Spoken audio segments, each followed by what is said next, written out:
সব খবর যমুনা টেলিভিশনের নিয়মিত এই আয়োজনে আপনাদের সবাইকে স্বাগত জানাচ্ছি। আমি শাওন দত্ত। রান্না করতে লাগবে শুধু রাঁধুনি রেডিমিক্স মুরগির মাংসের মশলা। আওয়ামী লীগের কার্যক্রম নিষিদ্ধ রেখে সন্ত্রাসবিরোধী আইনের সংশোধনী পাস হয়েছে সংসদে। স্বরাষ্ট্রমন্ত্রী সালাউদ্দিন আহমেদ কর্তৃক উত্থাপনের পর সর্বসম্মত কণ্ঠভোটে এটি পাস হয়। ফলে এখন থেকে কোনো ব্যক্তি বা সত্তা অর্থাৎ রাজনৈতিক দল বা সংগঠনকে সন্ত্রাসে জড়িত অভিযোগে নিষিদ্ধ করতে পারবে সরকার। আর নিষিদ্ধ হলে অনলাইন অফলাইন সামাজিক যোগাযোগ মাধ্যমে চালানো যাবে না প্রচারণা। কেউ আর্থিক বা অন্য কোনোভাবে সহায়তা করলে আনা হবে শাস্তির আওতায়। এদিকে লিখিত প্রশ্নের উত্তরে সংসদ নেতা তারেক রহমান জানান, জীবনমুখী অন্তর্ভুক্তিমূলক শিক্ষা ব্যবস্থা গড়ে তুলতে চায় সরকার।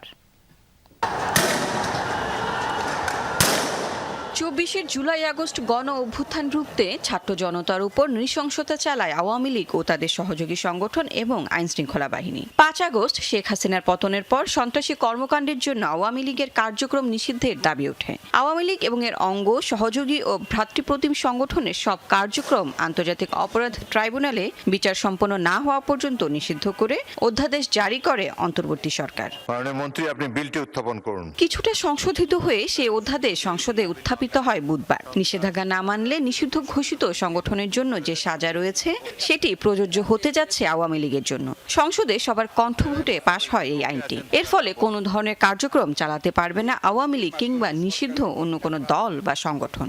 এমনকি অনলাইন ও সামাজিক যোগাযোগ মাধ্যমেও কোনো কার্যক্রম প্রচার করা যাবে না। নিষিদ্ধ দল সংগঠনকে অর্থ আশ্রয় বা সহায়তা করলে কঠোর শাস্তির বিধান বাড়ানো হয়েছে। বিরোধী দলীয় নেতা নিশ্চয়ই স্মরণে থাকার কথা, ওনারা এবং এনসিপির বন্ধুরা সবাই মিলে এটা আন্দোলন করেছিলেন। সেই আন্দোলনের প্রেক্ষিতে এটা মোটামুটি বাংলাদেশে একটা জনমত সৃষ্টি হয়েছিল। সেই প্রেক্ষিতে তাদের কার্যক্রম নিষিদ্ধ করা হয়েছে সন্ত্রাস বিরোধী আইনে, এবং অ্যাকর্ডিংলি সেটা নির্বাচন কমিশনে তাদের রেজিস্ট্রেশনটাও সাসপেন্ডেড হয়ে আছে। এবং এখানে এই আইনের অনুবলে পরবর্তীতে আর্টিকেল 47 অনুসারে সংবিধানের আইসিটি অ্যাক্টেও পরিবর্তন এনে সংগঠনের বিচারের জন্য সেই আইনটাও সংশোধন করা হয়েছে। এদিকে সংসদে লিখিত প্রশ্নোত্তরে সংসদ নেতা তারেক রহমান বলেন, গুণগত জীবনমুখী ও অন্তর্ভুক্তিমূলক শিক্ষা ব্যবস্থা গড়ে তুলতে বদ্ধপরিকর সরকার। আগামী 6 মাসের মধ্যে 2336টি কারিগরি ও 8232টি মাদ্রাসায় বিনামূল্যে ওয়াইফাই চালু করা হবে। মাননীয় সদস্যবৃন্দ, সংসদের বৈঠক। লাভলি বিথি, যমুনা নিউজ, ঢাকা। শুক্রবারও চলবে সংসদ অধিবেশন। এখন পর্যন্ত 44টি অধ্যাদেশ বিল আকারে পাস হয়েছে। শুক্রবারের মধ্যে 133টি অধ্যাদেশের সুরাহা হবে বলে জানিয়েছেন ত্রয়োদশ জাতীয় সংসদের চিফ হুইপ নুরুল ইসলাম মনি।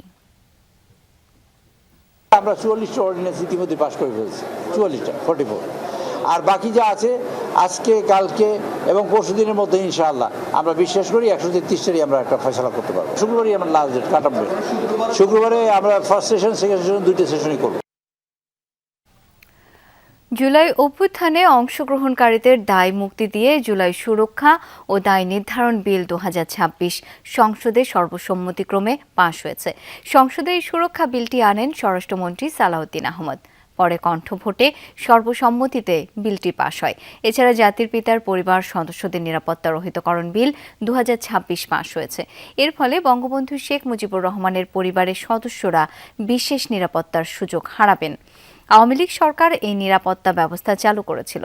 এছাড়া বাংলাদেশ ক্রিকেট বোর্ড বিসিবি পুনর্গঠন নিয়ে সংসদে সমালোচনা করেছেন হাসনাত আব্দুল্লাহ।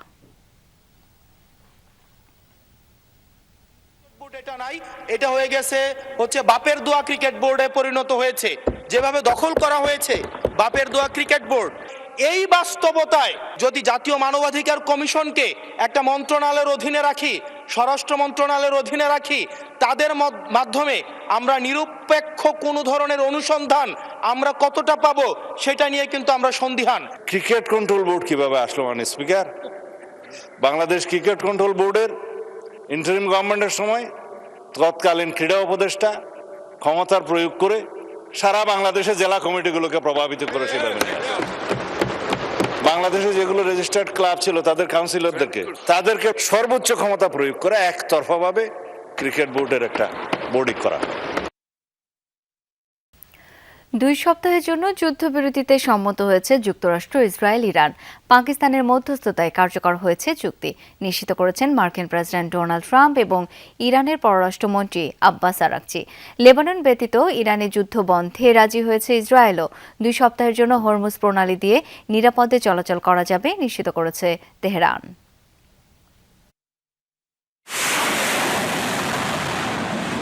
28 ফেব্রুয়ারি ইরানে শুরু হওয়া যুক্তরাষ্ট্র ইসরায়েলের যুদ্ধ সময়ের পরিক্রমায় ছড়িয়ে পড়ে পুরো মধ্যপ্রাচ্যে।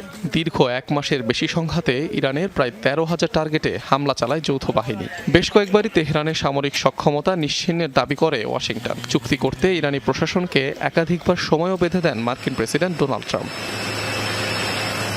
মঙ্গলবার ডেডলাইন শেষ হওয়ার মাত্র কয়েক ঘন্টা আগেও ইরানের পুরো সভ্যতা ধ্বংস করার হুমকি দিয়ে পোস্ট দেন মার্কিন প্রেসিডেন্ট। হরমুজ প্রণালী খুলে দিতে আবারও বেঁধে দেয়া সময়সীমার কথা মনে করিয়ে দেন তেহরানকে।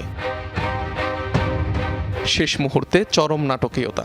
নির্ধারিত সময়সীমার আধ ঘন্টা আগে ইরানে হামলা 2 সপ্তাহের জন্য স্থগিতের ঘোষণা দেন মার্কিন প্রেসিডেন্ট। এর কিছুক্ষণ পরই মধ্যস্থতাকারী পাকিস্তানের প্রধানমন্ত্রী শেহবাজ শরীফের এক্স পোস্টে আসে বড় ঘোষণা। জানান যুদ্ধবিরতিতে সম্মত ওয়াশিংটন, ইরান। ট্রাম্প ঘোষিত সময়সীমার মাত্র 10 মিনিট আগে আসে এই সিদ্ধান্ত, যা নিশ্চিত করেছেন ইরানের পররাষ্ট্রমন্ত্রী আব্বাস আরাকচি নিজেও।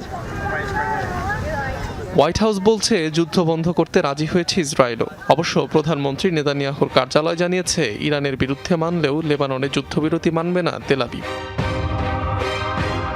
যদিও মধ্যস্থতাকারী পাকিস্তানের প্রধানমন্ত্রীর ঘোষণায় দাবি করা হয় লেবাননও এই যুদ্ধবিরতির আওতাধীন। শর্তানুযায়ী আগামী 2 সপ্তাহের জন্য হরমুজ প্রণালী দিয়ে চলাচল করতে পারবে জাহাজ। ইরানের সশস্ত্র বাহিনীর সাথে সমন্বয়ের ভিত্তিতে নিশ্চিত করা হবে নিরাপদ যাতায়াত। তবে যুদ্ধবিরতি চলাকালে নৌরুটটি দিয়ে যাতায়াতকারী জাহাজ থেকে টোল আদায় করবে ইরান ও ওমান, যা ক্ষতিগ্রস্ত অবকাঠামো পুনর্গঠনে খরচ করবে তেহরান। অনিক রহমান, যমুনা নিউজ। ইরান, যুক্তরাষ্ট্র ও ইসরায়েলের মধ্যকার সাময়িক যুদ্ধবিরতিকে স্বাগত জানিয়েছে রাশিয়া। রাজনৈতিক ও কূটনৈতিক আলোচনার মাধ্যমে সমস্যার দীর্ঘমেয়াদী সমাধানেরও দাবি জানায় তারা। এছাড়া যুদ্ধবিরতির সিদ্ধান্তকে স্বাগত জানিয়েছে চীন, তুরস্ক, স্পেন সহ বিভিন্ন দেশ। মধ্যপ্রাচ্যে স্থায়ী শান্তি প্রতিষ্ঠার লক্ষ্যে নিজ উদ্যোগে বিভিন্ন কূটনৈতিক প্রচেষ্টা চালিয়ে আসছে বলে দাবি বেইজিংয়ের। অন্যদিকে সব পক্ষকে এই চুক্তি মেনে চলার আহ্বান জানিয়েছে তুরস্ক। যুদ্ধবিরতিকে ইতিবাচকভাবে নিলেও লেবাননকেও এই চুক্তির আওতায় আনার দাবি স্পেনের। বৈরুতকে বাদ দিয়ে যুদ্ধবিরতি সম্ভব নয় বলে মনে করে দেশটি। এর আগে যুদ্ধবিরতিকে স্বাগত জানায় ইউরোপীয় ইউনিয়ন, অস্ট্রেলিয়া, জাপান, মিশর, ভারত, ইরাক সহ বেশ কয়েকটি দেশ। স্বাগত বার্তা দেয় জাতিসংঘও।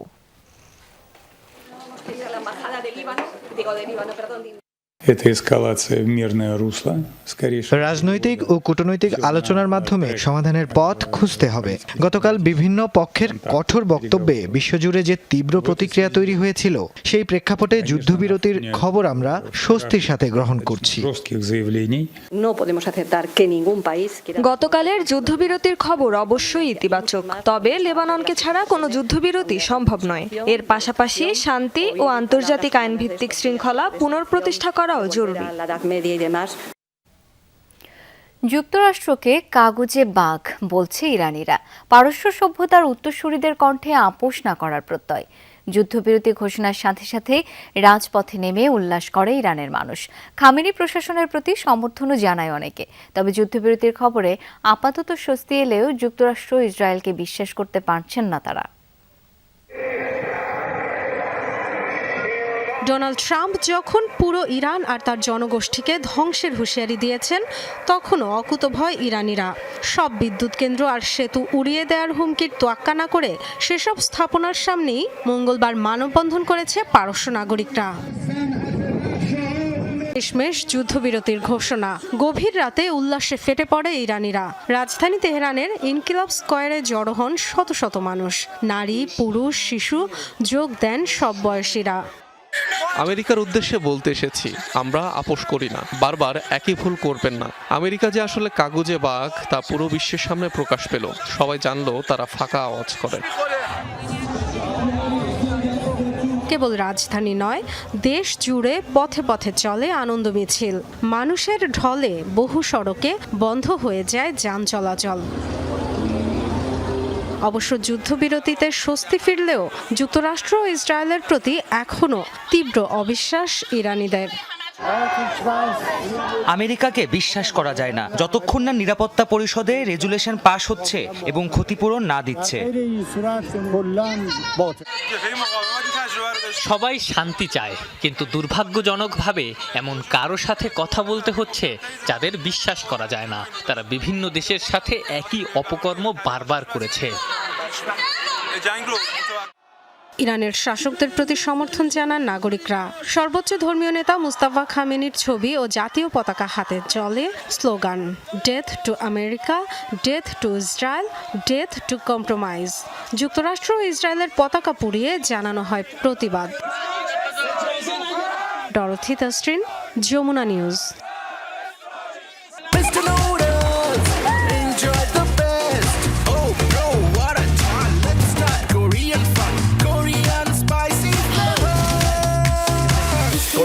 Super spicy flavor Mr. Noodles. Oh bro, what a chal. Hormuz প্রণালীর পূর্ণ নিয়ন্ত্রণ চায় ইরান। মধ্যপ্রাচ্য থেকে প্রত্যাহার করতে হবে মার্কিন সেনাদের। ইরানের উপর থেকে তুলে নিতে হবে সব নিষেধাজ্ঞা। স্থায়ী যুদ্ধ বন্ধে যুক্তরাষ্ট্রকে যুদ্ধের ক্ষতিপূরণ দাবি সহ এমন মোট 10টি কঠিন শর্ত দিয়েছে তেহরান। তাদের দেয়া 10 দফাকেই আলোচনার মূল ভিত্তি হিসেবে মেনে নিয়েছে ওয়াশিংটন। এসব শর্ত নিয়ে দর কষাকষির জন্য আগামী 10 এপ্রিল ইসলামাবাদে বৈঠকে বসছে যুক্তরাষ্ট্র ও ইরান। যুক্তরাষ্ট্রের ৪৫ দিনের যুদ্ধবিরতি প্রস্তাব ইরান প্রত্যাখ্যান করেছিল। উল্টো ওয়াশিংটনের দিকে ছুড়ে দিয়েছিল 10 দফার কড়া শর্ত। শুরুতে হোয়াইট হাউস পাত্তা না দিলেও শেষ পর্যন্ত সুর নরম করেছেন ডোনাল্ড ট্রাম্প। এই 10 দফাকেই আলোচনার ভিত্তি হিসেবে মেনে নিতে বাধ্য হয়েছে যুক্তরাষ্ট্র। মাঝখান থেকে বাজিমাত করেছে পাকিস্তান। তাদের মধ্যস্থতায় সাময়িক যুদ্ধবিরতির পর শুরু হচ্ছে আসল স্নায়ুযুদ্ধ। আগামী শুক্রবার ইসলামাবাদে বসছে 2 চিরশত্রুর হাই প্রোফাইল বৈঠক। কিন্তু কি আছে দর কষাকষির ভিত্তি এই 10 দফায়? ইরানের সুপ্রিম ন্যাশনাল সিকিউরিটি কাউন্সিল যে রূপরেখা প্রকাশ করেছে তাতে স্পষ্ট মধ্যপ্রাচ্যের হ্রাস নিজেদের হাতেই রাখতে চায় তেহরান। সবচেয়ে বড় শর্ত হরমুজ প্রণালী। এর নিয়ন্ত্রণ এবং যাতায়াত প্রোটোকল থাকবে সম্পূর্ণ ইরানের সামরিক বাহিনীর হাতে, যা তেহরানকে ওই অঞ্চলে ভূ রাজনৈতিক ক্ষমতা দেবে। এখানেই শেষ নয়। ইরানের মিত্রদের উপর ইসরায়েল ও যুক্তরাষ্ট্রের হামলা বন্ধ এবং মধ্যপ্রাচ্যের সব ঘাঁটি থেকে মার্কিন সেনা প্রত্যাহারের মতো কঠিন দাবিও জুড়ে দেওয়া হয়েছে। সেই সাথে যুদ্ধের ক্ষতিপূরণ, সব ধরনের অর্থনৈতিক নিষেধাজ্ঞা প্রত্যাহার এবং জাতিসংঘ নিরাপত্তা পরিষদের অতীত সিদ্ধান্তগুলো বাতিলের শর্ত দিয়েছে ইরান। বিদেশে জব্দ থাকা ইরানের বিলিয়ন বিলিয়ন ডলারের সম্পদ ছেড়ে দিতে হবে বিনা শর্তে। আর এই পুরো 10 দফা চুক্তি জাতিসংঘের নিরাপত্তা পরিষদের মাধ্যমে অনুমোদন বা গ্যারান্টির শর্তও দিয়েছে তেহরান। তেহরানের বার্তা স্পষ্ট, আমেরিকাকে তারা এক বিন্দুও বিশ্বাস করে না। তাই 16 আনা দাবি আদায় না হওয়া পর্যন্ত যুদ্ধের পথ ছাড়বে না তারা। মার্কিন গণমাধ্যম সিএনএন দাবি করেছে ট্রাম্প নাকি ইরানের 10 দফাই মেনে নিয়েছেন, তবে সোশ্যাল মিডিয়ায় পোস্ট করে তাদের ফ্রড বলে উড়িয়ে দিয়েছেন খোদ মার্কিন প্রেসিডেন্ট। ফলে সমীকরণ দাঁড়িয়েছে অদ্ভুত। দুই পক্ষই যুদ্ধবিরতি নিয়ে নিজেদের মতো করে জয় দাবি করছে। এখন দেখার বিষয় 14 দিন পর ইসলামাবাদ থেকে শান্তির সাদা কবুতর ওড়ে নাকি নতুন করে বেজে ওঠে যুদ্ধের দামামা। Dorothy Tasrin, Jamuna News. Colour, texture, design ও থিকনেসের বিশাল রেঞ্জ থেকে বেছে নিন আপনার সুপারবোর্ড। সুপারবোর্ড, সব বানানোর বোর্ড। দর্শক, মধ্যপ্রাচ্য পরিস্থিতি নিয়ে আলোচনার জন্য এই মুহূর্তে আমাদের সাথে যুক্ত হচ্ছেন ভূ রাজনীতি ও নিরাপত্তা বিশ্লেষক অবসরপ্রাপ্ত major general Naim Ashfaq Chowdhury.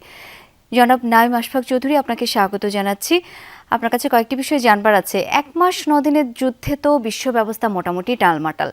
Iran, যুক্তরাষ্ট্র, ইসরায়েলের মধ্যে রাজনৈতিক এবং কূটনৈতিক আলোচনা ফলপ্রসূ হবার সম্ভাবনা কতটুকু বলে আপনি মনে করছেন?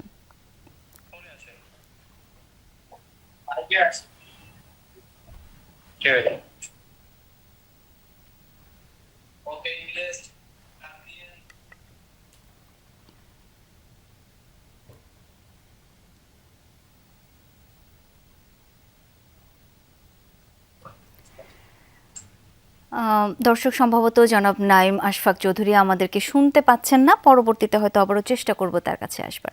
আমরা এরই সাথে সব খবর থেকে একটা ছোট্ট বিরতি নিচ্ছি, একটু পরে ফিরছি, সাথে থাকুন।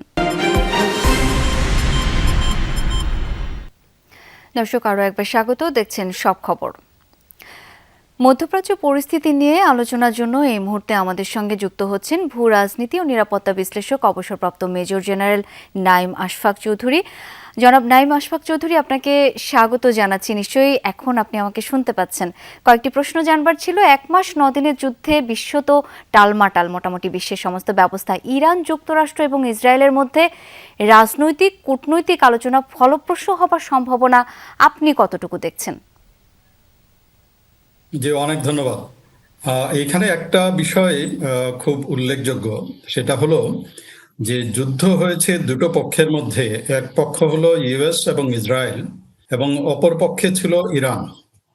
কিন্তু মধ্যস্থতা পাকিস্তানের মাধ্যমে যেটা হয়েছে, সেইখানে কিন্তু ইসরায়েলের উপস্থিতিই ছিল না। অর্থাৎ তার যে অবস্থানটা, এটা ইররেলিভেন্ট হয়ে গেছে। সো ফলে ইসরায়েলকে বাদ দিয়ে যে মধ্যস্থতা হয়েছে, সেই মধ্যস্থতা কতটুকু টিকবে এটা নিয়ে কেউ কেউ শঙ্কা প্রকাশ করছেন। যদিও এই মধ্যস্থতা অথবা এই সিজ ফায়ারের মাধ্যমে সমস্ত পৃথিবী একটু হলেও স্বস্তি পেয়েছে, যার প্রভাব অর্থনীতি, বাণিজ্য এবং নিরাপত্তা প্রত্যেকটা ক্ষেত্রেই হয়েছে। তো আমি আশাবাদী এবং আশাবাদী হতে চাই যে সিজ ফায়ার হয়েছে বা চলছে এখন, সেই সিজ ফায়ারটা যেন একটা স্টেপ হয়, যাতে করে আমরা লং টার্ম একটা শান্তি আমাদের এই রিজিয়ন তথা সমস্ত পৃথিবীতে আসে। আমি আশাবাদী।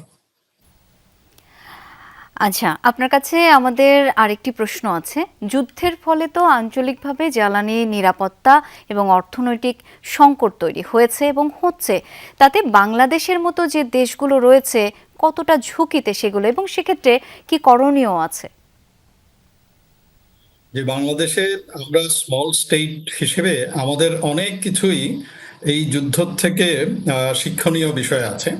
যেহেতু জ্বালানি নিয়ে কথাগুলো বললেন, ওই জায়গা থেকে আমরা এলএনজি আনি, ওই জায়গা থেকে আমরা তেল আনি, এবং সার যেটা ফার্টিলাইজার যেটা, সেটাও আসে।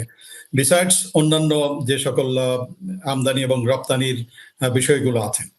বাংলাদেশের যে এনার্জি সিকিউরিটি, এই এনার্জি সিকিউরিটির জন্য short term, long term, mid term, long term প্রত্যেকটা ক্ষেত্রে কাজ করার প্রয়োজন আছে বলে মনে করি। আমাদের প্রায় 75% যে ফিউল, এই এনার্জিটা আসে এই রিজিয়ন থেকেই। তো আমরা যদি বিকল্প যে উৎস যেগুলো আছে, সেই বিকল্প উৎস অবশ্যই খুঁজে নেওয়া দরকার, এবং এই সকল বিকল্প উৎসতে আমাদের short term, mid term, long term যে চুক্তিগুলো আছে, সেই চুক্তিগুলো অবশ্যই করা প্রয়োজন। সবচেয়ে বড় যেটা বেশি প্রয়োজন, সেটা হলো প্রবাসী যারা আছেন, এখানেই আমাদের প্রায় 10 মিলিয়নের মতো লোক এই মধ্যপ্রাচ্যেই অবস্থান করছেন। তাদের জীবন জীবিকা এবং বাংলাদেশ এজ এ হোল, আমরা যে রেমিটেন্স যেটা পাই, সেই রেমিটেন্সের উপরেও কিন্তু একটা ভয়াবহ থ্রেট এসছে, হুমকি এসছে। সো এইটার জন্য এক হলো যে প্রাথমিকভাবে তাদের নিরাপত্তা এবং তাদের যে চাকরির নিশ্চয়তা, ভিসার নিশ্চয়তা এবং অন্যান্য যে সকল কল্যাণমূলক কাজ আছে, সেখানেও কাজ করা প্রয়োজন। এবং আমাদের বিকল্প যে সকল জায়গা আছে, সেটাও খুঁজে দেওয়া দরকার। মিলিটারিলি, সামরিকভাবেও আমাদের এখান থেকে অনেক কিছু শিক্ষণীয় আছে। সেই শিক্ষণীয় বিষয়ের উপরে মূল্যায়ন করা প্রয়োজন, এবং এইটার থেকে আমাদেরকে যে শিক্ষা আছে, সেই অনুযায়ী স্ট্র্যাটেজি এবং ক্যাপাবিলিটি বিল্ডিং যেগুলো করা প্রয়োজন, সেগুলো কাজ করা উচিত বলে মনে করছি। জনাব নাইম আশফাক চৌধুরী, আপনাকে অসংখ্য ধন্যবাদ আমাদেরকে সময় দেওয়ার জন্য। মধ্যপ্রাচ্যে চলমান যুদ্ধের প্রভাবে বিশ্বজুড়ে জ্বালানি সরবরাহে বড় ধরনের বিঘ্ন ঘটছে। এর ফলে বাংলাদেশ সরবরাহ সংকট ও মূল্য অস্থিরতার ঝুঁকিতে রয়েছে বলে জানিয়েছেন বক্তারা। বিআইআইএসএস মিলনায়তনে আয়োজিত এক সেমিনারে বক্তারা কথা বলেন। তারা বলেন, হরমুজ প্রণালীর মতো গুরুত্বপূর্ণ সামুদ্রিক পথগুলো আক্রান্ত হয় আমদানিকৃত তেল ও এলএনজির উপর নির্ভরশীল দেশগুলো বিপাকে পড়েছে। বিশেষ করে বাংলাদেশের তৈরি পোশাক খাতের উপর এর নেতিবাচক প্রভাব পড়ার শঙ্কা রয়েছে। এই বহুমুখী চ্যালেঞ্জ মোকাবিলায় জ্বালানি উৎসের বৈচিত্র্যকরণ এবং কৌশলগত মজুদ শক্তিশালী করার সুপারিশ করেন বিশেষজ্ঞরা। অনুষ্ঠানে প্রধান অতিথি ছিলেন প্রধানমন্ত্রীর অর্থ ও পরিকল্পনা উপদেষ্টা doctor Rashed Al Mahmud Titumir. Different reasons, different countries. Long-term sustainability. জ্বালানি তেল নিয়ে হাহাকার থামছেই না। আজও ভোর থেকে বিভিন্ন জেলার পাম্পে যানবাহনের দীর্ঘ লাইন। আবার তেল সংকটের কারণে সাময়িকভাবে বন্ধ অনেক ফিলিং স্টেশন। তেল না পেয়ে সড়ক অবরোধ, মারামারির মতো ঘটনাও ঘটেছে। জ্বালানি তেল না পেয়ে ক্ষুব্ধ গ্রাহকদের বিক্ষোভ, সড়ক অবরোধ, রাস্তা বন্ধ থাকায় ভোগান্তি সাধারণ মানুষেরও।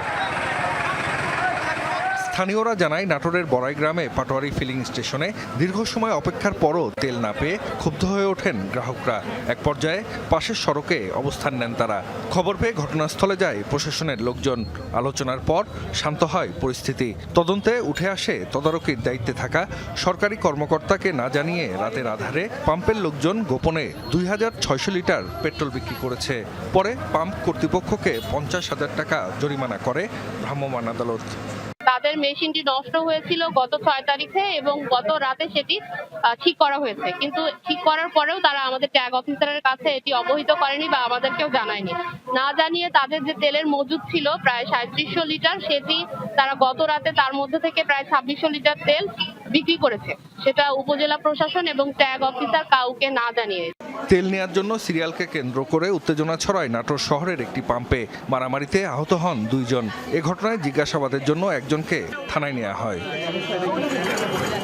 নোয়াখালীর সুবর্ণচরে একটি ফিলিং স্টেশনে ভাঙচুরের ঘটনা ঘটেছে। স্টেশন কর্তৃপক্ষ জানায় তেল শেষ হয়ে যাওয়ার ঘোষণা দিলে হঠাৎই ভাঙচুর ও লুটপাট চালানো হয় পাম্পে। এ সময় 2 জনকে আটক করে পুলিশে দেয়া হয়। চাহিদার তুলনায় অনেক কম সরবরাহের কারণে রংপুর বিভাগের 8 জেলার পাম্পগুলোর চিত্র পাল্টায়নি। সাময়িকভাবে বন্ধ রয়েছে অনেক ফিলিং স্টেশন। তেল আসার খবর পেলে পাম্পে ভিড় জমাচ্ছেন গ্রাহকরা। খুলনা, রাজশাহী, চট্টগ্রাম, ময়মনসিংহ বিভাগেও কাটেনি সংকট। তেলের জন্য দীর্ঘ লাইন পাম্পগুলোতে। 3 ঘন্টায় আমি শাপলা পাম্পে দাঁড়িয়েছিলাম, ফেল, ব্যাক করেছি। আবার এখানে আজকে 2 ঘন্টা, এই তো গ্যাঞ্জাম চলছে। 3 ঘন্টা, 4 ঘন্টা, 5 ঘন্টা লাইনে দাঁড়ায় মাত্র 200 থেকে 300 টাকা তেল পাচ্ছি। যাদের দেখা যাচ্ছে যে 100 টাকা হলে দিন চলতো, তারা এখন 400 টাকা তেল তুলি হচ্ছে, আবার উঠাচ্ছে। অল টাইম রিজার্ভে ওরা রাখি দিচ্ছে। সিন্ডিকেট না ভাঙলে আমাদের সবারই ক্ষতি হচ্ছে, ব্যবসায় ক্ষতি হচ্ছে, যারা চাকরিজীবী তাদের ক্ষতি হচ্ছে। পাম্প কর্তৃপক্ষের দাবি, ডিপো থেকে যে পরিমাণ তেল মিলছে তা চাহিদার তুলনায় অনেক কম। ফলে কয়েক ঘন্টার মধ্যেই শেষ হয়ে যাচ্ছে জ্বালানি তেল। কমছে না গ্রাহক ভোগান্তি। জাহিদ হাসান, যমুনা নিউজ। রাজধানীর পেট্রোল পাম্পগুলোতে ক্রমেই বাড়ছে গাড়ির সারি। ফলে পাম্প সংলগ্ন রাস্তাগুলোতে বেড়েছে যানজট। এতে দীর্ঘ সময় বসে থেকে নাভিশ্বাস উঠেছে যাত্রীদের। অন্যদিকে 4-5 ঘন্টার অপেক্ষায় সীমাহীন ভোগান্তিতে জ্বালানি সংগ্রহে আসা মানুষ। সম্প্রতি পেট্রোল পাম্পগুলোতে গাড়ি এবং মোটরসাইকেলের লম্বা লাইন এবং এর ফলে রাস্তায় যানজট নতুন নয়, তবে ধীরে ধীরে তীব্র আকার ধারণ করছে এই সংকট। রাজধানীর রমনার এই পেট্রোল পাম্পটিতে ভোর 3টা থেকে শুরু হয়েছে তেলের লাইন। পাম্পের প্রবেশ মুখ থেকে লাইন চলে গেছে শিল্পকলা, ফরেন সার্ভিস একাডেমি এবং প্রেস ক্লাবের সামনে পর্যন্ত। লম্বা এমন লাইনে দাঁড়িয়ে তেল নিতে সময় লাগছে 4 থেকে 5 ঘন্টা। এমন পরিস্থিতি রাজধানীর প্রায় প্রতিটি পেট্রোল পাম্পে। প্রেস ক্লাবের সামনে থেকে সিরিয়ালে দাঁড়াইছি, প্রায় 1.5 থেকে 2 ঘন্টা সময় লাগছে। আমি 4টা পাম্প ঘুরে পাম্পে আসছি, 2.5 ঘন্টা হয়েছে। মনে হচ্ছে আমরা রিলিফের জন্য দাঁড়াইছি। পুরো রাস্তা ব্লক, যাওয়া যাচ্ছে না, এই আর কি। আসার পরে 1500 টাকার তেল দিচ্ছে। 1500 টাকার তেলে আমার কি হবে? 10টা সবার লাইন দিয়েছি, এখন বাজে 2টা। গলিটা হলো সরু গলি, তো এই কারণে আমাদের বাইক এবং এক সাইডে প্রাইভেট কারের কারণে পুরো জ্যাম লেগে গেছে।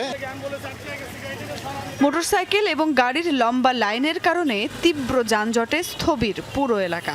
দীর্ঘ যানজটে বসে অবশেষে পায়ে হেঁটেই গন্তব্যে রওনা দিচ্ছেন অনেকে। যানবাহনের এই সারি সামলাতেও হিমশিম খাচ্ছেন ট্রাফিক পুলিশ। আমরা তো সকাল 6:30টায় আসছি আর কি, আসা দেখি গাড়ি সারিবদ্ধ দাঁড়িয়ে আছে, ওই কাঁঠাল পর্যন্ত চলে গেছে। তো সবারই একটি কথা, তেল লাগবে, তেল। তো আমরা যতটুকু পারছি রাস্তাটাকে ফ্রি রাখার চেষ্টা করতেছি। আমি অলরেডি মানে 15 মিনিট ধরে হাইটটা সেই আপনার শাহবাগের পরের সিগন্যাল থেকে আমি হাইটে পর্যন্ত চলে আসছি। পুরোটা রোড জ্যাম, ওই সিগন্যালে আপনার অ্যাম্বুলেন্স পর্যন্ত আছে। আধা ঘন্টা ধরে আমরা দাঁড়িয়েছিলাম সিগন্যালের ওই পাশটায়, পরে সিএনজি ছেড়ে দিয়ে চলে এসেছি, হেঁটে যাচ্ছি। তেলের সমস্যার জন্য প্রতিটা গাড়ি যেতে পারছে না, তো এই ফিলিং স্টেশনে দেখলাম, ওইদিকে দেখলাম ওই যে আরামবাগের এখানে একটা ফিলিং স্টেশন, ওখানেও সেম অবস্থা। পেট্রোল পাম্প সংলগ্ন সড়কগুলোতে এতদিন কিছুটা জটলা থাকলেও বুধবার সকাল থেকেই দেখা যায় তীব্র যানজট। কিছু পেট্রোল পাম্প বন্ধ থাকায় এই সংকট আরও তীব্র আকার ধারণ করছে। দ্রুতই এই সংকট নিরসন হোক এমন প্রত্যাশা সাধারণ মানুষের। সুমাইয়া ঐশী, যমুনা নিউজ, ঢাকা। ভারতের পররাষ্ট্রমন্ত্রী এস জয়শঙ্করের সাথে বৈঠক করেছেন বাংলাদেশের পররাষ্ট্রমন্ত্রী খলিলুর রহমান। বুধবার দুপুরে দিল্লির হায়দ্রাবাদ হাউসে এই বৈঠক হয়। সামাজিক মাধ্যম এক্সে দেয়া পোস্টে এই তথ্য নিশ্চিত করেছেন জয়শঙ্কর। এ সময় বাংলাদেশের প্রধানমন্ত্রীর পররাষ্ট্র বিষয়ক উপদেষ্টা হুমায়ুন কবিরও ছিলেন। আনুষ্ঠানিক বৈঠকের পর ভারতের পররাষ্ট্রমন্ত্রীর সঙ্গে একান্ত আলোচনা করেন খলিলুর রহমান। ভারতের পররাষ্ট্রমন্ত্রী জানান, তাদের মধ্যে দ্বিপাক্ষিক সম্পর্ক বৃদ্ধির বিষয়ে আলোচনা হয়েছে। পাশাপাশি আঞ্চলিক ও বৈশ্বিক বিভিন্ন ইস্যুতেও কথা হয়েছে বলে জানিয়েছেন তিনি। নেপাল থেকে আরও বেশি জলবিদ্যুৎ আমদানি করতে ভারতের সহযোগিতা চেয়েছে বাংলাদেশ। সচিবালয়ে ভারতীয় হাই কমিশনার প্রণয় ভার্মার সাথে বৈঠক শেষে পরিবেশ মন্ত্রী আব্দুল আল মিন্টু এ বিষয়ে জানিয়েছেন। পরিবেশ মন্ত্রী বলেন, ভারত নবায়নযোগ্য জ্বালানি উৎপাদনে শক্তিশালী ও কার্বন ট্রেডিং সিস্টেমেও এগিয়ে আছে। এসব ক্ষেত্রে বাংলাদেশ এখনও কোনো ফ্রেমওয়ার্ক তৈরি করতে পারেনি। এক্ষেত্রে সহযোগিতার আশ্বাস দিয়েছে ভারত। এছাড়া ইন্টারন্যাশনাল বিগ ক্যাট অ্যালায়েন্সের সদস্য হওয়ার জন্য ভারত আহ্বান জানিয়েছে বলে জানান পরিবেশ মন্ত্রী। ভারতীয় হাই কমিশনার প্রণয় ভার্মা বলেন, বিভিন্ন আন্তর্জাতিক উদ্যোগ এবং জোটে কিভাবে একসাথে কাজ করা যায় সেই বিষয়ে কথা হয়েছে।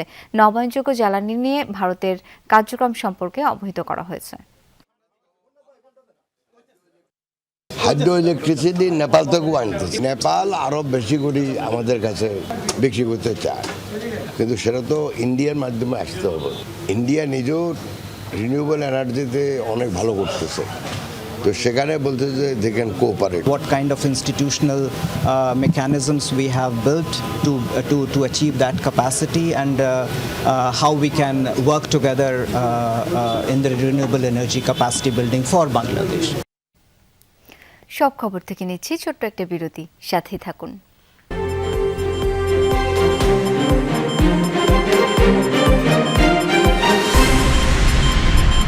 আবার আমন্ত্রণ, দেখছেন সব খবর। দেশে হামের প্রকোপ কমার কোনো লক্ষণ নেই। রাজধানী সহ বিভিন্ন জেলায় প্রতিদিনই সংক্রমণ ও মৃত্যুতে উদ্বেগ বাড়ছে জনমনে। মহাখালী সংক্রামক ব্যাধি ও ডিএনসিসি ডেডিকেটেড হাসপাতালে উপসর্গ নিয়ে ভর্তি হচ্ছে নতুন রোগী। তাদের জায়গা দিতে হিমশিম খাচ্ছে কর্তৃপক্ষ। তীব্র জ্বর, শরীরে র্যাশ আর চুলকানির পাশাপাশি সর্দি, কাশি, শ্বাস প্রশ্বাসের জটিলতা ও ডায়রিয়ায় ভুগছে রোগীরা, যাদের প্রায় সবাই শিশু। দেশের 56 জেলায় ছড়িয়েছে হাম।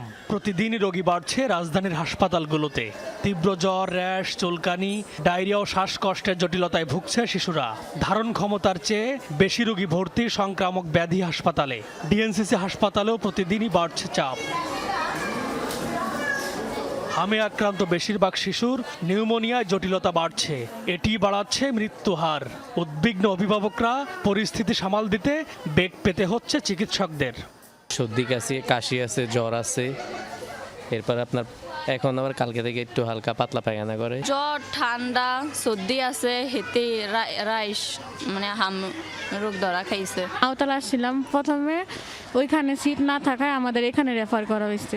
105 জ্বর ছিল, তখন হয়তো বুঝতে পারিনি যে হাম রোগ হবে বা কিছু। তারপর আস্তে আস্তে আর কি ওর শরীরে র্যাশ ওটা শুরু করলো। এদিকে হামজনিত নিউমোনিয়ার চিকিৎসায় ব্যবহার বাড়ছে বাবল সিপ্যাপ থেরাপির। দেশের বিভিন্ন হাসপাতালের ডাক্তার ও নার্সদের প্রশিক্ষণ দিয়েছে আইসিডিডিআরবি। বাবল সিপ্যাপের উদ্ভাবক জুবায়ের চিশতি জানান, এই থেরাপিতে শিশুর মৃত্যুহার কমবে 70%। WHO স্ট্যান্ডার্ড যে অক্সিজেন, সেটাতে দেখা গেছে প্রতি 100টা বাচ্চার মধ্যে 24টা বাচ্চার তার মেকানিক্যাল ভেন্টিলেটর লাগতেছে, সেখানে এটার মাধ্যমে প্রতি 100টা বাচ্চার মধ্যে 6টা বাচ্চার মেকানিক্যাল ভেন্টিলেটর লাগতেছে। মানে হলো ওইখানে 24টা লাগে, এখানে 6টা লাগে, মানে 4 ভাগের 1 ভাগ। এই জন্যই আমরা বলি যে এটা প্রায় 75% থেকে 80% মর্টালিটিও কমা এবং 75% থেকে 80% ইউজ অফ মেকানিক্যাল ভেন্টিলেশন মানে হলো ইউজ অফ আইসিইউ কমায় দেয়। নিউমোনিয়ার চিকিৎসায় বিশ্বের বিভিন্ন দেশে বাবল সিপাপের ব্যবহার করা হয়। সাশ্রয়ী এই থেরাপিতে প্রায় 95% শিশুই সুস্থ হয়ে ওঠে। নিউমোনিয়া জনিত যে কোনো শ্বাসকষ্টেই এটাতে দেয়া যাবে, যেখানে বাচ্চার বয়স 1 মাস থেকে 5 বছরের মধ্যে। M A Aziz, Jamuna News, Dhaka. Rajshahi medical college হাসপাতালের আইসিইউতে হাম সন্দেহে চিকিৎসাধীন শিশুদের অনেকের ক্ষেত্রে অ্যান্টিবায়োটিক সহ কিছু গুরুত্বপূর্ণ ওষুধ কাজ করছে না বলে জানিয়েছেন চিকিৎসকরা। বুধবার হাসপাতালের নির্ধারিত সংবাদ ব্রিফিংয়ে এই তথ্য জানানো হয়। বলা হয় এই বিষয়টি নিয়ে গবেষণা জরুরি, সেই সাথে প্রতিবেশী দেশে হামের প্রকৃত পরিস্থিতি এবং উপসর্গ জানার ব্যাপারেও তাগিদ দেওয়া হয়। রাজশাহী মেডিকেল কলেজ হাসপাতালে 24 ঘন্টায় নতুন করে হাম সন্দেহে 23 শিশু ভর্তি হয়েছে। এ সময়ের মধ্যে মারা গেছে 3 শিশু। এদের সবার বয়সী 1 বছরের কম। গত 24 ঘন্টায় সাসপেক্টেড হামের নতুন কেস ভর্তি 23। গত 24 ঘন্টায় সাসপেক্টেড হামের ছুটি 10।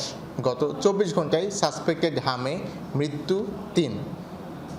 এখন হাসপাতালে সাসপেক্টেড হামের ভর্তি রোগী রয়েছে 133। বুধবার দুপুরে নিয়মিত সংবাদ ব্রিফিংয়ে হাসপাতালের এই মুখপাত্র জানান, আইসিইউর সংকুলান এখন কিছুটা বাড়লেও নতুন চ্যালেঞ্জের মুখোমুখি হতে হচ্ছে। আইসিইউতে অ্যান্টিবায়োটিক সহ কিছু জরুরি ওষুধ অনেক শিশুর ক্ষেত্রেই কাজ করছে না, জানিয়ে গবেষণার উপর জোর দেন তিনি। এই বড় অংশ মৃত্যুর পেছনে একটি কারণ থাকতে পারে যে এই শিশুদের বয়স। বেশিরভাগ ক্ষেত্রে আমরা দেখেছি হামের টিকাটা কিন্তু 9 মাস এবং 15 মাসে দেওয়া হয়। তো এই শিশুগুলোর বয়স আমরা যদি পর্যালোচনা করি দেখা যাবে বেশিরভাগ ক্ষেত্রেই তাদের বয়স 9 মাসের নিচে। পাশের দেশে হামের প্রকৃতি ও পরিস্থিতি বিস্তারিতভাবে জানা দরকার বলেও মনে করেন এই চিকিৎসক।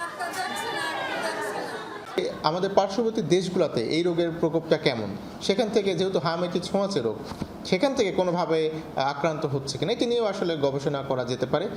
এদিকে এতদিন সরকারি হিসাবের বাইরে থাকলেও গত মঙ্গলবার থেকে নগরীর বেসরকারি হাসপাতালগুলোর চিত্র স্বাস্থ্য বিভাগে পাঠানো শুরু করেছে রাজশাহী সিটি কর্পোরেশন।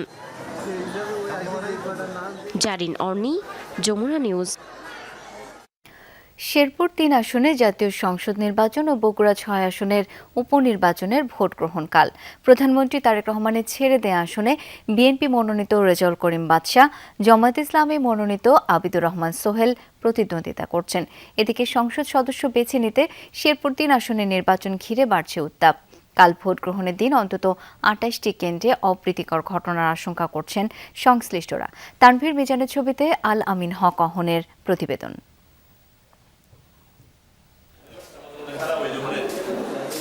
আর কয়েক ঘন্টা পরেই শেরপুর 3 আসন শ্রীবর্দী ঝিনাইগাতিতে ভোট।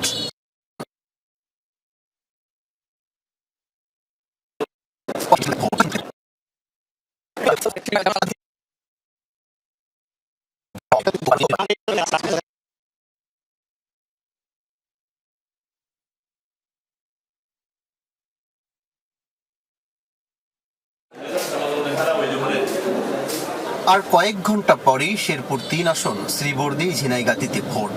নির্বাচনী সরঞ্জাম নিয়ে প্রস্তুত সব কেন্দ্র। ভোটে নিযুক্ত কর্মকর্তারা সরঞ্জাম বুঝে নিয়ে বলছেন অনেক কেন্দ্রই ঝুঁকিপূর্ণ, তবে আইন শৃঙ্খলা বাহিনীর ব্যাপক উপস্থিতি ভরসা যোগাচ্ছে মনে। আমাদের কেন্দ্রের পারিপার্শ্বিক যত আইন শৃঙ্খলা বাহিনী সবাই আমরা একত্রিত হয়েছি, এমনকি আমরা যাব সব মিলমাল আছে আর কি। মাদক আর অনলাইন জুয়ায় রীতিমতো ক্ষয়ে যাওয়া এই এলাকার ভোটারদের চাওয়া অনেক। মাদকটাই আমাদের মানে যেই হোক, সেটা ওই জামাত প্রার্থী হোক আর বিএনপির মাহমুদুল্লাহ রুবেল ভাই হোক, মানে আমাদের দাবি একটাই, শ্রীবর্দীকে মাদক মুক্ত করুক। কিন্তু কথা দিয়ে কথা রাখতে পারে কজন, সেই প্রশ্ন ভোটারদের। আপাতত চাওয়া সুষ্ঠু ও নিরপেক্ষ নির্বাচন। আমরা এই এলাকার উন্নয়নের জন্য চাই রাস্তাঘাট, স্কুল, কলেজ, মাদ্রাসা। এখন তো ওয়াদা করতেছে যে কথা দিয়ে কথা রাখবো, পরে যে কি বলে এটা বলা যায় না। তিন প্রার্থীর মধ্যে বিএনপি জামায়াতের মধ্যেই মূল লড়াই। জামায়াত প্রার্থীর অভিযোগ, বিএনপি সরকার উপনির্বাচনে ছক এঁকেছে পছন্দ মতো, পদে পদে বসিয়েছেন নিজের লোক। প্রশাসন এবং নির্বাচন রিটার্নিং অফিসার আমাদেরকে বারবার আশ্বস্ত করেছে যে সঠিকভাবে নির্বাচন হবে, কোনো রকম 2 নম্বরে এখানে হবে না, কিন্তু বাস্তব দৃশ্য অন্যরকম। অভিযোগ উড়িয়ে দিয়ে বিএনপি প্রার্থী জানান, ভোটে নিশ্চিত পরাজয় জেনেই নির্বাচনকে প্রশ্নবিদ্ধ করার চেষ্টা করছে জামায়াত। জামাতের প্রার্থী সহ জামাতের নেতা কর্মী যেভাবে উশৃঙ্খল আচরণ করতেছে, উস্কানিমূলক বক্তব্য দিচ্ছে, টাকা দিয়ে ভোট কেনার চেষ্টা করতেছে, এই আসনটার উপর নির্ভর করে সারা দেশের মানুষের কাছে নির্বাচন প্রশ্নবিদ্ধ হোক, এটা আমিও চাই না, আমার দলও চায় না। 12 ফেব্রুয়ারির জাতীয় নির্বাচনে জামায়াত প্রার্থীর মৃত্যুতে এই আসনের নির্বাচন স্থগিত করা হয়। এর আগে নির্বাচন ঘিরে হত্যাকাণ্ডও দেখেছে আসনটির ভোটাররা। আল আমিন কহন, যমুনা নিউজ, শেরপুর। ত্রয়োদশ জাতীয় সংসদের সংরক্ষিত নারী আসনে নির্বাচনের তফসিল ঘোষণা করেছে নির্বাচন কমিশন। সকালে রাজধানীর আগারগাঁওয়ে নির্বাচন কমিশনের ইসি সচিব আক্তার আহমেদ জানান, প্রতিদ্বন্দ্বী প্রার্থীরা আগামী 21 এপ্রিল ইসি ভবনে তাদের মনোনয়নপত্র জমা দিতে পারবেন। এরপর 22 ও 23 এপ্রিল রিটার্নিং অফিসার কর্তৃক দাখিলকৃত মনোনয়নপত্রগুলো যাচাই বাছাই করা হবে। মনোনয়নপত্র বাতিলের বিরুদ্ধে আপিল করার সুযোগ থাকছে 26 এপ্রিল পর্যন্ত। পরের দুদিন হবে আপিল নিষ্পত্তি। প্রার্থিতা প্রত্যাহারের জন্য শেষ সময় 29 এপ্রিল। পরদিন অর্থাৎ 30 এপ্রিল চূড়ান্ত প্রার্থীদের মাঝে প্রতীক বরাদ্দ দেবে ইসি। নির্বাচন করার জন্য আমরা আমাদের রিটার্নিং অফিসার এখানে আমাদের সাথে আছেন জনাব মনির হোসেন, উনি আছেন নির্বাচন পরিচালনা অধিশাখার দায়িত্বে, উনি সহকারী রিটার্নিং অফিসার, এবং আমরা 4 জন পোলিং অফিসারকে এই দায়িত্বে নিয়োজিত করেছি। সব খবর থেকে নিচ্ছি ছোট্ট একটা বিরতি, সাথেই থাকুন। আরও একবার আমন্ত্রণ, দেখছেন সব খবর। জামালপুরের দেওয়ানগঞ্জে কৃষক আবেদিন হত্যা মামলায় 2 জনকে মৃত্যুদণ্ড ও 3 জনকে যাবজ্জীবন কারাদণ্ড দিয়েছে আদালত। এছাড়া 1 জনকে খালাস ও সাজাপ্রাপ্ত সকলকে অর্থদণ্ড দেওয়া হয়েছে। দুপুরে জামালপুর জেলা ও দায়রা জজ আদালতের অতিরিক্ত জেলা ও দায়রা জজ 1-এর বিচারক এই রায় ঘোষণা করেন। মৃত্যুদণ্ডপ্রাপ্ত আসামিরা হলেন মোহাম্মদ মোতালেব হোসেন ও মোহাম্মদ রশিদ জামাল। রায় ঘোষণার সময় পলাতক ছিলেন মামলার প্রধান ও মৃত্যুদণ্ডপ্রাপ্ত আসামি মোহাম্মদ মোতালেব হোসেন। বাদীপক্ষের আইনজীবী জানান, দেওয়ানগঞ্জের সবুজপুর গ্রামে জমিজমা নিয়ে আক্তার হোসেন আবেদিনের সাথে আসামিদের বিরোধ ছিল। এরই জেরে 2007 সালে 22 মে গ্রামের একটি মাদ্রাসার পাশে আবেদিনকে ডেকে নিয়ে ছুরি দিয়ে আঘাত করে আসামিরা। পরে আবেদিনকে দেওয়ানগঞ্জ উপজেলা স্বাস্থ্য কমপ্লেক্সে নিলে চিকিৎসক তাকে মৃত ঘোষণা করেন। পরিবেশ সংকট মোকাবিলায় তরুণ প্রজন্মকে যুক্ত করার আহ্বান জানিয়েছেন তথ্য ও সম্প্রচার মন্ত্রী জহিরুদ্দিন স্বপন। সকালে রাজধানীর সিরডাপ মিলনায়তনে 2 দিনব্যাপী সবুজ জ্বালানি অলিম্পিয়াড 2026-এর উদ্বোধনী অনুষ্ঠানে এই আহ্বান জানান তিনি।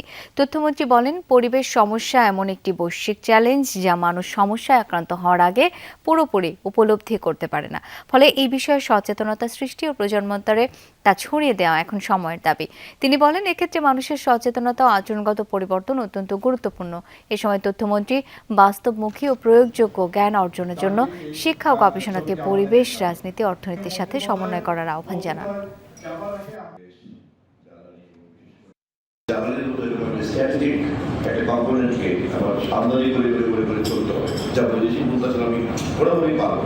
তার উপরে আমার হচ্ছে এখন কর্মপ্রণালী সম্ভব, পুরো ব্যাপারটা একটা সাইডে, এবং ভবিষ্যৎ নীতি নির্ধারক হিসাবে আজকে তোমরা যারা এখন চলতে চলছ, আমি মনে করি শুধুমাত্র পরিবেশ বিজ্ঞানের মধ্যে নিজের মনোযোগটাকে আটকে না রেখে এই সোশিও পলিটিক্যাল ইকোসিস্টেমটা এই মুহূর্তে কি অবস্থায় আছে এর সঙ্গে আমি মনে করি লিঙ্ক করে আপনাদের নলেজটা দেওয়া উচিত।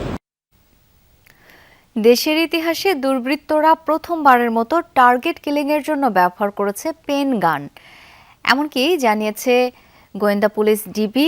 রাজধানীর তাঁতিবাজারে এক ব্যক্তিকে গুলি করে হত্যা চেষ্টার ঘটনায় পেনগান জব্দ ও 2 জনকে গ্রেপ্তার করেছে সংস্থাটি। অভিনব এই অস্ত্র কিভাবে দেশে প্রবেশ করেছে এবং এর কার্যকারিতা ও ব্যাপ্তি নিয়ে তদন্ত করছে গোয়েন্দা পুলিশ।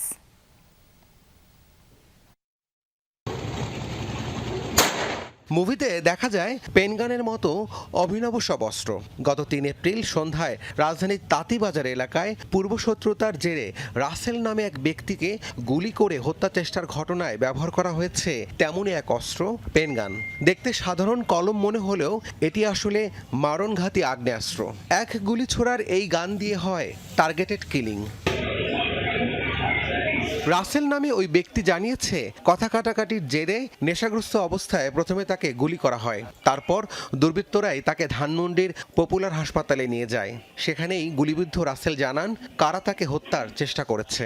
কলমের মতো একটা নিপ ছিল, বাইর করে ঠেকায় গুলি করছে।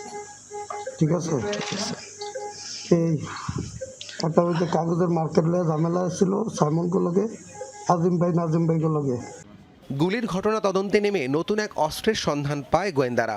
ঘটনায় সংশ্লিষ্ট মোহাম্মদ সাইমন এবং সোহেল আহমেদ ওরফে কাল্লুকে কেরানীগঞ্জের চুনকুটিয়া এলাকা থেকে গ্রেফতার করা হয়। কাল্লুর কাছ থেকে গোয়েন্দারা উদ্ধার করে কলম সদৃশ্য এই আগ্নেয়াস্ত্র, সাথে .22 বোরের একটি গুলির খোসাও উদ্ধার করা হয়। কেরানীগঞ্জে অভিযান পরিচালনা করি। কেরানীগঞ্জ থেকে পরে সোহেল ওরফে কাল্লুকে আমরা গ্রেফতার করি এবং তার হেফাজত থেকে আমরা একটি অস্ত্র উদ্ধার করি, যে অস্ত্রটি সম্পূর্ণরূপে একটি স্বতন্ত্র অস্ত্র, মানে ইউনিক অস্ত্র। এই ধরনের অস্ত্র এর আগে অপরাধীরা অপরাধ কার্যক্রমে ব্যবহার করেছে মর্মে আমাদের কাছে আগে এ ধরনের তথ্য ছিল না। দেশে পেনগানের বেচাকেনা নিয়ে নিবিড় তদন্ত চালাচ্ছে গোয়েন্দা পুলিশ। এটি আমাদের জন্য একটি চ্যালেঞ্জের কাজ। খুবই ছোট্ট একটা অস্ত্র, আপনারা দেখেছেন, কলম সদৃশ্য একটা অস্ত্র। তাই এটির সোর্স আমরা ফাইন্ড আউট করা এবং এটার ইলিগাল ট্রেডের সাথে কাদের সংশ্লিষ্টতা আছে এবং কোথা থেকে কিভাবে কোন রুটে আসে, প্রত্যেকটি বিষয়ের উপরে আমরা অধিকভাবে তদন্তের মনোনিবেশ করেছি এবং আমরা আশাবাদী যে এটার রুট আমরা ফাইন্ড আউট করতে পারব। গ্রেফতার আসামি কাল্লু জানায় ৮০,০০০ টাকায় কেনেন অস্ত্রটি। এর সাথে জড়িত বাকিদের গ্রেফতারে চলছে অভিযান। রাব্বি সিদ্দিকী, যমুনা নিউজ, ঢাকা। রাজধানীর সায়েদাবাদ বাস টার্মিনালের পাশে গড়ে ওঠা অনুমোদনহীন ২ শতাধিক আন্তজেলা বাস কাউন্টার সিলগালা করেছে ঢাকা দক্ষিণ সিটি কর্পোরেশন ডিএসসিসি। বুধবার দুপুরের দিকে এই অভিযান পরিচালনা করা হয়। সিটি কর্পোরেশন বলছে, অনুমোদনহীন বাস কাউন্টার পরিচালনার কোনো সুযোগ নেই। বুধবার দুপুর 12টায় শুরু হয় ডিএসসিসির এই অভিযান। লক্ষ্য ঢাকার যানজট নিরসন এবং যাত্রী ভোগান্তি কমানো। তাই উচ্ছেদ করা হয় সায়েদাবাদ বাস টার্মিনালের আশেপাশে গড়ে ওঠা বিভিন্ন অবৈধ বাস কাউন্টার। অপসারণ করা হয় প্রতিটি কাউন্টারের সামনে থাকা অবৈধ ব্যানার ও সাইনবোর্ড। পাশাপাশি গোলাপবাগ থেকে জনপদ মোড় পর্যন্ত অবৈধ কাউন্টারগুলো সিলগালা করে দেয়া হয়। তবে পূর্ব ঘোষিত এই অভিযান নিয়ে ক্ষোভ জানান কাউন্টার পরিচালনাকারীরা। অভিযোগ, টার্মিনালের ভেতরে পর্যাপ্ত সুযোগ সুবিধা না থাকায় বাধ্য হয়েই বাইরেই কার্যক্রম চালাতে হচ্ছে তাদের। গাড়িগুলো রাখার মতো তো টার্মিনালের ভিতরে কোনো পরিবেশ নাই। কত তো কাউন্টারের যে স্টাফরা এরা কি করে খাইবে? কোম্পানি আছে মনে করেন 50টা, আপনি ভিতরে কাউন্টার আছে 20টা, তার 30টা কোথায় যাবে? বিভিন্ন হাজার হাজার গাড়ি আছে, এগুলো এখানে আসবে না। আগে স্ট্যান্ড ঠিক করুক, তারপর সে বাইরে যেখানে বলবে ওখানে যাবে। এদিকে সড়কে যানজটের জন্য রাস্তার পাশে গড়ে ওঠা এসব অবৈধ কাউন্টারকেই চিহ্নিত করেছে সিটি কর্পোরেশন। যে রুট পারমিট তো দেওয়া আছে যে সায়েদাবাদ থেকে খুলনা, আপনার তো এখান থেকে কোনো রুট পারমিট নেই, আপনি তো এখানে উঠতে পারবেন না। এখানে আরও অনেক ভায়োলেশন আছে। গতকাল আমরা এই বিষয়ে মিটিং করেছি এবং আজ থেকে আমাদের যে অভিযান সেটা আমরা ইতিমধ্যে শুরু করেছি। যথাযথ কর্তৃপক্ষের মাধ্যমে তারা যদি আবেদন করে, তারা যেখানে আমরা দিতে চাই সেখানে তারা যাবে। যানজট নিরসনে ভবিষ্যতেও অভিযান অব্যাহত থাকবে বলেও জানিয়েছে ঢাকা দক্ষিণ সিটি কর্পোরেশন। নাফিজ আলম চয়ন, যমুনা নিউজ, ঢাকা। এই ছিল সব খবরের আজকের আয়োজন। এতক্ষণ সাথে থাকার জন্য সবাইকে অসংখ্য ধন্যবাদ।